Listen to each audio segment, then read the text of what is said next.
представить Юлия Ужакина, директор нашей академии, лучшей в мире. Павел, я заволновался. Ну, Павел, короче, Якушев, ветеран СВО, теперь работник корпорации Росатом.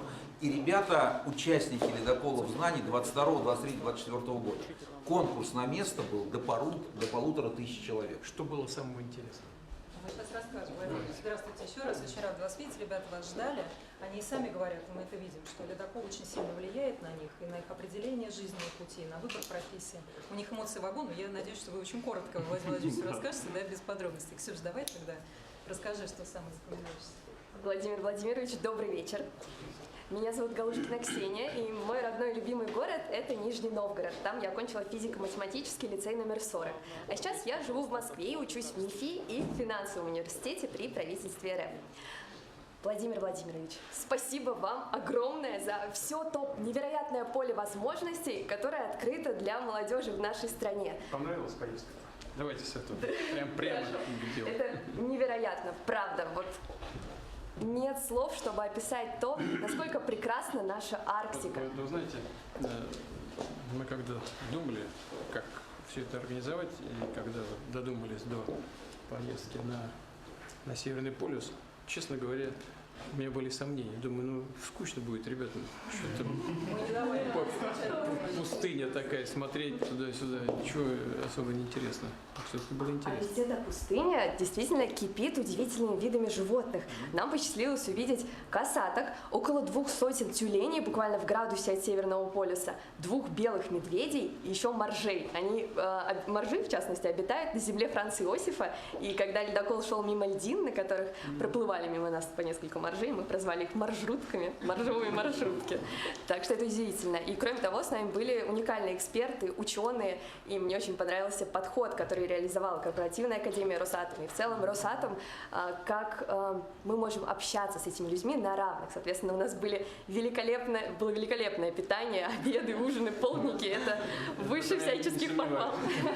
И мы всегда могли меняться столами. То есть однажды, например, я оказалась за столом на 8 персон, все 7 из них-то были разные эксперты, и мне посчастливилось вот рассказывать свои истории жизни. Я с семьей побывала в 60 регионах страны, вот рассказывала о том, как мы на автомобиле путешествуем, и они рассказывали свои истории. Это уникально. Что-то изменилось с точки зрения профессионального будущего после поездки? Безусловно. Сейчас я учусь в МИЯУ-МИФИ в ядерном университете. Вхожу в программу высокопотенциальных студентов, и я точно знаю, что я буду работать в Росатоме.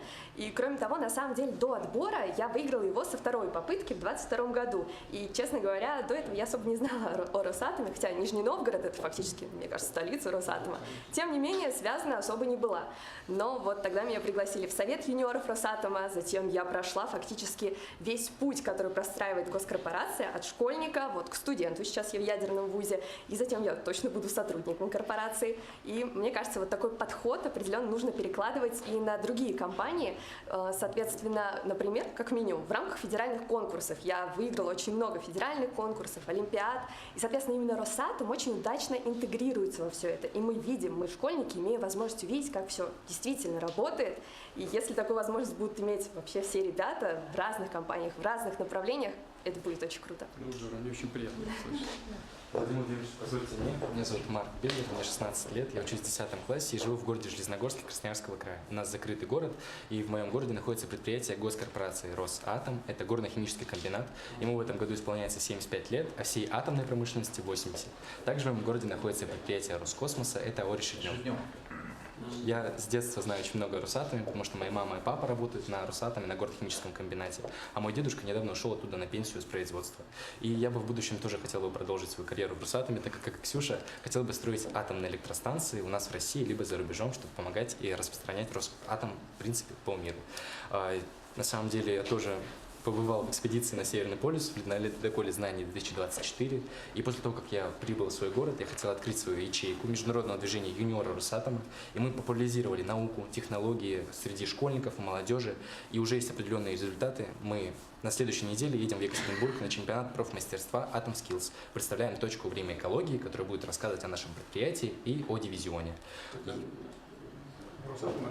Да, это самый крупный корпоративный чемпионат на планете, более 2000 участников. Да, да. В Екатеринбурге проводим регулярно. Да, наша точка называется «Время экологии», про экологические решения в Росатоме. И хотелось бы также сказать, поддержать Ксюшу в северном вот этой поездке, в этом путешествии. Там потрясающие люди, эксперты, которые с горящими глазами рассказывают о том, чем они занимаются. И когда вот они так рассказывают, ты понимаешь, насколько много у нас возможностей. И даже я, живя в своем закрытом городе, думаю, что живя в многодетной семье, у нас очень много возможностей. Многие считают, что это какой-то минус, но я думаю, что это лишь только преимущество. Жизнь в таком сибирском маленьком городе.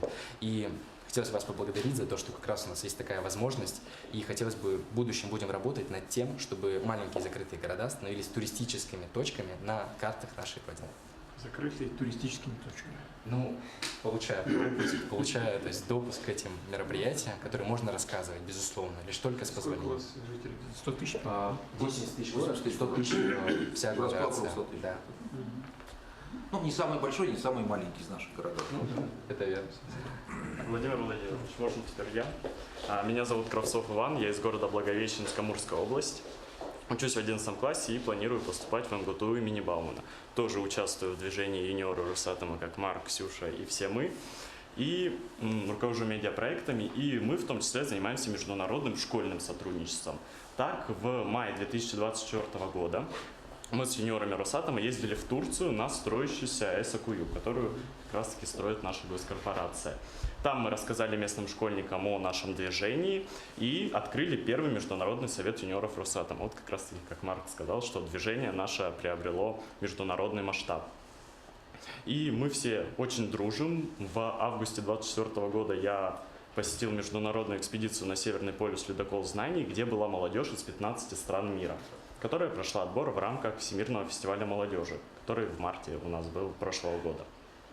И вот наша такая детская дружба очень крепкая, мы все подружились, когда иностранцы видели, что это делает Россия, что она возит людей на Северный полюс, где было не так, собственно, много человек, то вот за это, наверное, берет гордость и очень большая. И я уверен, что вот наша пока детская дружба в будущем перерастет во взрослое сотрудничество между нашими странами, и мы будем уже коллегами, так скажем, а не друзьями.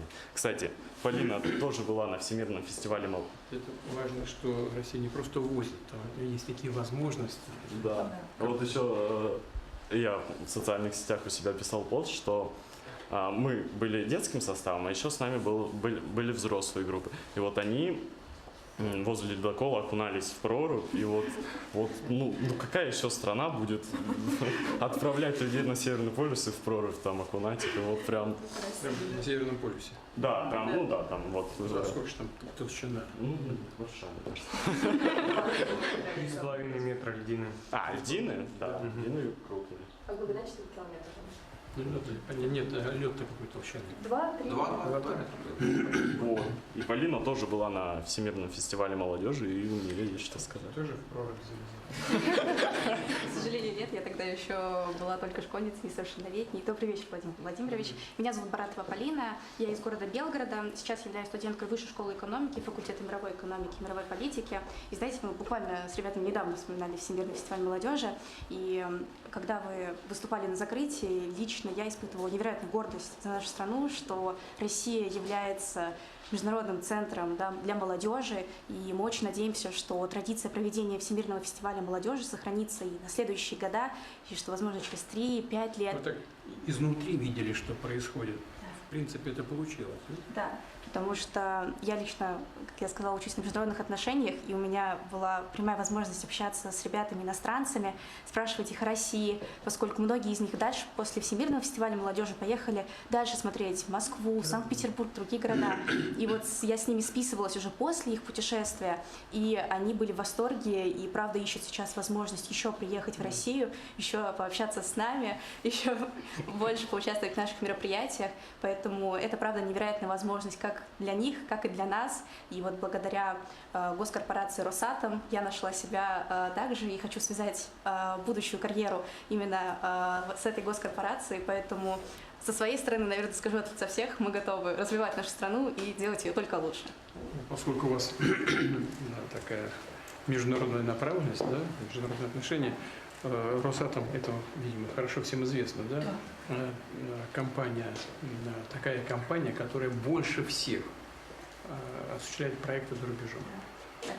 Безусловно, Росатом лидер по строительству блоков во всем мире. Сколько? 25 стран?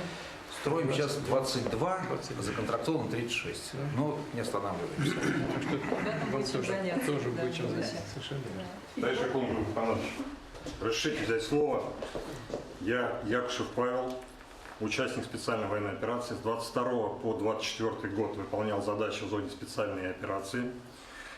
Весной 24 года прошел отбор на вашу программу «Время героев» в первый поток. И специальным рейсом, как и ребята, совершили поход на Северный полюс. Там наши участники 83 именно точно так же погружались в Северный Ледовитый океан. То есть практически все, не раздумывая, туда пошли и доплыли до ледокола 50 лет Победы, прям его потрогали. Была. Да, А сколько температура? температура воды была минус 2 градуса. Минус. Минус 2. Минус Она два. соленая, Владимир Владимирович. Не придумали, я Не замерзаю. знаю, я вот недавно залез там. Ну, я часто бываю. Плюс 4 вода. Ну, это очень холодно. Не зря же вы отобрали этих героев в вашу программу. Минус. Серьезно. Сейчас в госкорпорации я занимаю пост советника по патриотическому воспитанию заместителя генерального директора по персоналу. Алексей Евгеньевич является моим наставником и постоянно помогает мне вот именно разобраться в специфике работы. Я хочу при вас вот прямо выразить свою благодарность ему. Я очень часто езжу по стране, по закрытым городам Росатома, встречаюсь с участниками СВО, с их семьями, с семьями погибших. Также встречаюсь с бойцами в госпиталях.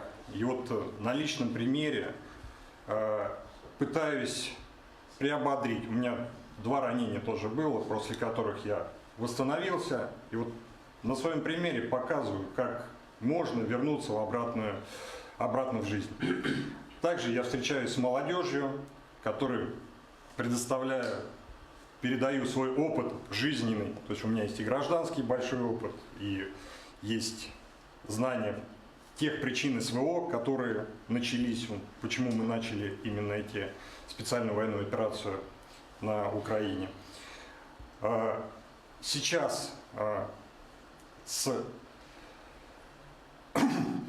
Центром войн, Движением первых, с Обществом знаний мы разрабатываем и будем проводить буквально вот в апреле, 14 апреля в Волгограде военно-патриотические игры. То есть мы специально проработали программу, чтобы не только у нас Росатом был отдельно, но и также были представители Движения первых, Юнармии, Центр войн. Также хочу вам выразить всю благодарность от всех участников программы «Время героев». Мы надеемся, что данная программа будет только развиваться. Люди, которые проявили себя в специальной военной операции, они достойны представлять нашу страну на руководящих позициях. Спасибо вам за это.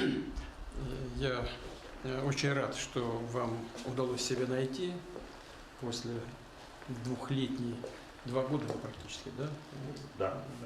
Воевали. Это очень серьезное испытание для любого человека. И то, что вы и там себя самым лучшим образом зарекомендовали. Несмотря на вот эти ранения, вы возвращались, сейчас себя здесь нашли. И я очень рад, что и корпорация вас нашла. Почему? Потому что... Да. Потому что вы работаете с персоналом, и вы точно совершенно сказали. Вот этот опыт, вы еще достаточно молодой человек, но этот опыт, который есть у вас и в целом в гражданской жизни, и в военной, он, безусловно, будет полезен в работе с людьми, даже если они абсолютно ничего общего не имеют с вооруженными силами. Я желаю вам успехов. Спасибо. Все. Александр. И на самом деле, Владимир Владимирович, мы с ребятами, мы каждый сегодня осознали, что долгое время на подкорке формулировали одно и то же предложение, назовем это так, и сейчас мы его сформулировали. Мы бы очень хотели, как победители, выпускники многих олимпиад и конкурсов, участвовать в организации этих проектов, федеральных проектов, и в том числе становиться наставниками для ребят, для того, чтобы вместе далее двигаться к успехам для нашей страны. И хочется задать вам вопрос очень сильно. Владимир Владимирович, расскажите, пожалуйста, как вот с высоты вашего... Как с высоты вашего поста вы видите, как в последние годы меняется молодежь? Какие надежды вы на нас возлагаете и оправдываем ли мы ожидания? Ну, я ничего же здесь не скажу необычного. Всегда люди старшего поколения говорят, молодежь не та. Но и это, знаете, револьверная операция, и все возвращается. На одно и то же говорят.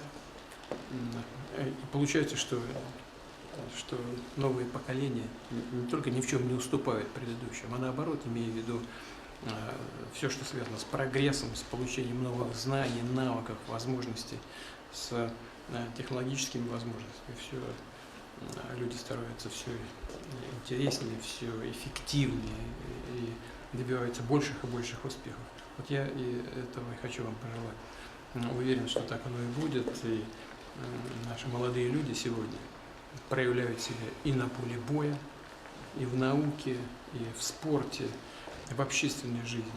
И конечно, уверен, что вот то поколение, которое сейчас формируется, да, оно создаст оптимальные условия для будущего страны. И хочу вам в этом пожелать успехов. Я со своей стороны, все мои коллеги в правительстве, в администрации, в регионах будем делать все для того, чтобы это состоялось. И мы тоже делаем все и будем делать все. Владимир Владимирович, позвольте, от представителя закрытого города хотелось вам задать вопрос. Как вы считаете, в чем сила наших маленьких закрытых сибирских и всерегиональных проектов городов? Да, вы же сами сейчас только перечисляли, какие там специалисты работают, ваша семья, допустим, из поколения в поколение. Это, в этом есть, конечно, минусы. Все эти закрытые образования, там есть определенные ограничения, а ограничения всегда связаны с определенными минусами. Но плюс в том, что это как раз там формируются династии. Семьи, вот я сказал, многодетная семья, да? Наверняка все так или иначе связаны с отраслью, правда? Вот. И в этом огромная привлекательность и огромная сила вот этих небольших, даже закрытых населенных пунктов. Но задача государства в том, чтобы там бытовой уровень был нормальный, чтобы закрытые города, чтобы там, как в лучшие периоды советского времени, когда они создавались, чтобы там все было на очень хорошем уровне организовано. И прежде всего бытовые условия. Бытовые возможности там для занятия спортом, культурного досуга, ну и так далее, и так далее. И здесь еще, конечно, очень много нужно сделать, потому что многое упущено. Я сейчас не буду обо всем говорить. Вы сами знаете, чем там государство должно заниматься. А где-то в середине 90-х, в начале 2000-х не до этого было в стране. Сейчас постепенно все это восстанавливается. Будем обязательно этим заниматься. Спасибо.